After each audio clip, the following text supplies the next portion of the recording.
Hello friends, வணக்கம் and welcome to unlimited cooking. நம்ம kitchen அன்றைக்கி ஒரு சூப்பரான ஸ்நாக் தாங்க பார்க்க போகிறோம். கோதுமையை வச்சு ஒரு அருமையான ஸ்நாக் பார்க்க போகிறோங்க. நீங்கள் நம்ம சேனலுக்கு ஃபஸ்ட் டைம் பார்க்குறீங்கன்னா சப்ஸ்கிரைப் பண்ணுங்கள், மறக்காம பெல் ஐக்கான் பட்டனை கிளிக் பண்ணிக்கோங்க. அங்கே அந்த சிம்பிளான ஸ்நாக் எப்படி செய்யலான்னு பார்க்கலாம். இன்றைக்கி நான் ஒரு மிக்சிங் பவுல் எடுத்து வச்சுருக்கேன். அதில் கோதுமை பிணையிற அளவுக்கு நம்ம தண்ணி ஊற்றிக்கலாங்க. நம்ம கோதுமை மாவுக்கு தேவையான அளவு உப்பு போட்டுக்கலாங்க. நான் இன்றைக்கி ஒரு 1/2 ஸ்பூன் அளவு போட்டிருக்கேங்க. இப்போ ஒரு 2 ஸ்பூன் அளவு நம்ம எண்ணெய் ஊற்றிக்கலாங்க.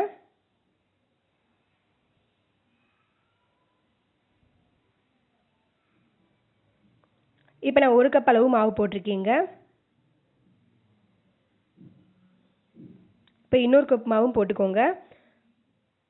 இப்போ 1 கப் மாவுன்றது 200 கிராம் வரும். 200 கிராமுக்கு ஒரு 6 வருங்க. 6 ஸ்நாக் வரும். உங்களுக்கு இன்னும் தேவைன்னா இன்னொரு கப் போட்டுக்கோங்க. இப்போ நல்லா சப்பாத்தி மாவு மாதிரி நல்லா பிசைஞ்சு எடுத்துக்கோங்க.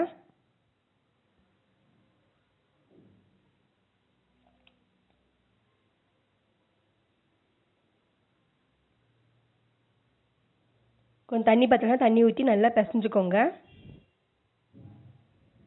பாருங்கள், நான் நல்லா பிசைஞ்சு எடுத்துகிட்டேன். நல்லா சாஃப்டாக பிசைஞ்சுக்கோங்க. அப்போ தான் நல்லா சாப்பிட்றதுக்கு ரொம்ப சூப்பராக இருக்கும். இந்த மாவு ஒரு 10 நிமிஷம் உருட்டுங்க. அதுக்கப்புறம் நம்ம பண்ண ஆரம்பிச்சிடலாம். இப்போ நம்ம உள்ளே ஸ்டஃப் பண்ணுறதுக்கு தேவையானதை ரெடி பண்ண ஆரம்பிச்சிடலாங்க. இப்போ ஸ்டவ்வில் ஒரு பாத்திரம் வச்சுருக்கீங்க. அதில் தாளிக்கிறதுக்கு தேவையான அளவு எண்ணெய் ஊற்றிக்கோங்க. நான் 2 பெரிய வெங்காயம் நேராக கட் பண்ணி எடுத்து வச்சுருக்கீங்க. இப்போ நம்ம அதையும் போட்டுக்கலாம். எண்ணெய் நல்லா காஞ்சிருச்சு. இப்போ பாருங்கள், அதையும் போட்டிருக்கேன். இப்போ நல்லா வதக்கி விட்டுக்கோங்க.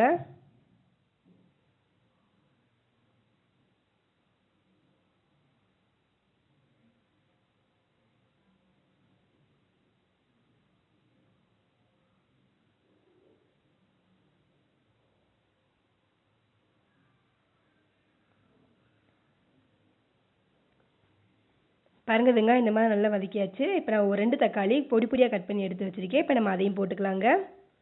சப்போஸ் உங்களுக்கு இதில் கடுகு சோம்பு போடணுன்னா நீங்கள் போட்டுக்கலாங்க. நான் இன்றைக்கி எதுவுமே போடலை.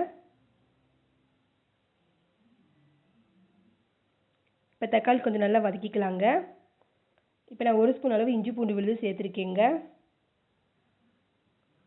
இஞ்சி பூண்டு விழுது எண்ணெயில் கொஞ்சம் நல்லா வதங்கட்டும். அப்போ தான் நல்லா வாசனையாக இருக்கும். பாருங்கள், கொஞ்சம் நல்லா வதக்கியாச்சு. இப்போ நம்ம இதுக்கு தேவையான அளவு உப்பு போட்டுக்கலாங்க. இதுக்கு நம்ம சப்பாத்தி மாவுக்கு உப்பு போட்டிருக்கோம். அதனால் இந்த உள்ள ஸ்டஃப் பண்ணுறதுக்கு இந்த வெங்காயத்துக்கு அளவா மட்டும் நீங்கள் உப்பு போட்டுக்கோங்க. இப்போ நான் ஒரு குடமிளகாயை பொடி பொடியாக கட் பண்ணி எடுத்து வச்சுருக்கீங்க. இப்போ நம்ம அதையும் போட்டுக்கலாம். சப்போஸ் உங்கள்கிட்ட குடமிளகாய் இல்லாட்டினா கேரட், பீன்ஸ் எதனாலும் நீங்கள் போட்டுக்கலாம். பட்டாணி கூட போடலாங்க, ரொம்ப சூப்பராக இருக்கும். காலிஃப்ளவர் போடலாங்க, அதுவும் ரொம்ப சூப்பராக இருக்கும். இப்போ நல்லா வதக்கிக்கோங்க. காலிஃப்ளவர் கிடச்சினா நல்லா பொடி பொடியாக கட் பண்ணி நம்ம குடமிளகாய் பதிலாக காலிஃப்ளவர் சேர்த்துக்கலாங்க. இப்போ பாருங்கள், குடமிளகாய் லைட்டாக கலர் மாறிடுச்சு. இப்போ நான் ஒரு 1/2 ஸ்பூன் அளவு மஞ்சள் தூள் போட்டிருக்கீங்க. இப்போ 2 ஸ்பூன் அளவு சிக்கன் மசாலா போட்டிருக்கீங்க. இது 2 ஸ்பூன் அளவு. இப்போ நல்லா வதக்கி விட்டுக்கோங்க. சப்போஸ் உங்ககிட்ட சிக்கன் மசாலா இல்லைன்னா மிளகாய்த்தூள் மல்லித்தூள் போட்டுக்கோங்க, போதும். இப்போ நல்லா வதக்கி விட்டுக்கோங்க.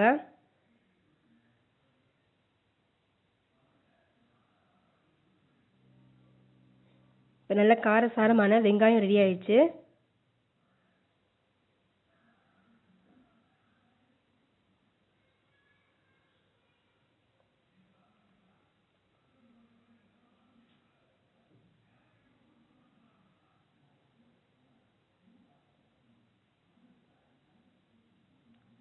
இப்போ இது கொஞ்சம் ஆறட்டுங்க.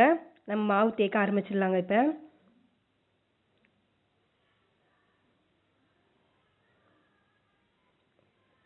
நான் பரத்துகிற கல்லில் ஒரு சின்ன உருண்டை மாவு உருண்டை எடுத்து வச்சுருக்கீங்க. அதை இந்த மாதிரி பரத்திக்கோங்க.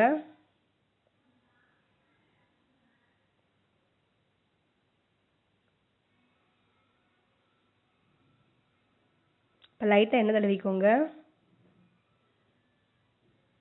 அந்த மாதிரி 4ஆக மடிச்சுக்கோங்க. இப்போ இதை லைட்டாக ப்ரெஸ் பண்ணிக்கோங்க, ரொம்ப ப்ரெஸ் பண்ண வேணாம். அவ்வளோதாங்க, போதும். இப்போ நம்ம ரெடி பண்ணி வச்சுருக்கிற வெங்காயத்தை எடுத்து நடுவில் வச்சுக்கோங்க. ஒரு ஸ்பூனில் எடுத்துக்கோங்க, எடுத்து நடுவில் வச்சுக்கோங்க. இப்போ அதை சுற்றி க்ளோஸ் பண்ணிடுங்க.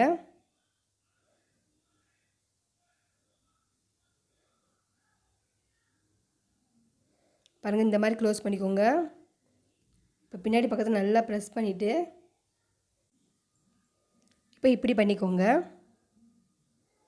இந்த மாதிரி ரவுண்ட் ஷேஃபாக கிடைக்கும். பாருங்கள் பார்க்க நல்லாயிருக்கு. இப்போ அதை ஒரு பிளேட்டில் நீங்கள் வச்சுக்கோங்க. நான் லைட்டாக எண்ணெய் தடவிருக்கேன், அதில் வச்சுருக்கீங்க. இப்போ நம்ம இருக்கிற எல்லா மாவையும் அது மாதிரி போட்டு எடுத்துக்கலாங்க. எனக்கு இன்னும் மிச்ச மாவு இருக்குது. நான் இந்த தட்டுக்கலவாக இப்போ எடுத்து வச்சுருக்கேங்க. இப்போ நான் ஸ்டவ்வில் ஒரு பாத்திரம் வச்சுருக்கேங்க. அதில் 2 டம்ளர் தண்ணி ஊற்றிருக்கேன். உள்ளே வைக்கிறதுக்கு ஒரு ஸ்டாண்டு வச்சுருக்கேங்க. அதுக்கு மேலே நம்ம பருத்தி வச்சுருக்கிற அந்த உருண்டை எடுத்து தட்டில் வேக வச்சு எடுத்துக்கலாங்க. மூடி போட்டுக்கோங்க. ஒரு 5 நிமிஷம் வேகட்டும். அதுக்காக நம்ம ஓப்பன் பண்ணி பார்க்கலாம். இப்போ 5 நிமிஷம் ஆயிடுச்சுங்க. இப்போ ஓப்பன் பண்ணி காட்டுறேன். பாருங்கள் நல்லா வெந்துருச்சு. இப்போ ஒரு 5 நிமிஷம் ஆறட்டுங்க. இப்போ 5 நிமிஷம் நல்லா ஆறிடுச்சுங்க. இப்போ ஸ்டவ்வில் ஒரு பேன் வச்சுருக்கேன். அதில் கொஞ்சம் எண்ணெய் ஊற்றிருக்கேங்க. இப்போ நம்ம வேக வச்சு எடுத்து வச்சுருக்கிற அந்த உருண்டையை இதில் வச்சு எடுத்துடலாங்க. இது ரொம்ப பொரியணும், நல்லா டேஸ்ட்டாக இருக்கும், மொறு மொறுன்னு.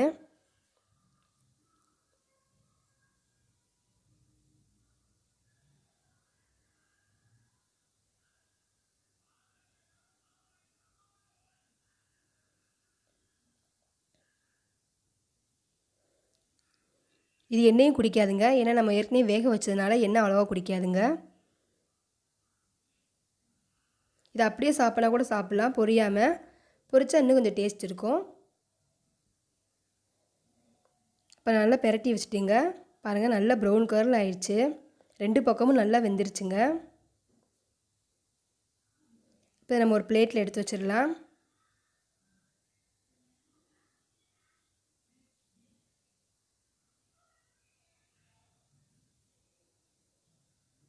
இது மாதிரி எல்லாத்தையும் நீங்கள் போட்டு எடுத்துக்கலாங்க. இப்போ நான் மிச்சம் இருக்கிறத போடுறேன். பாருங்கள் எண்ணெயே குடிக்கல, போட்ட எண்ணெய் அப்படியே இருக்குங்க.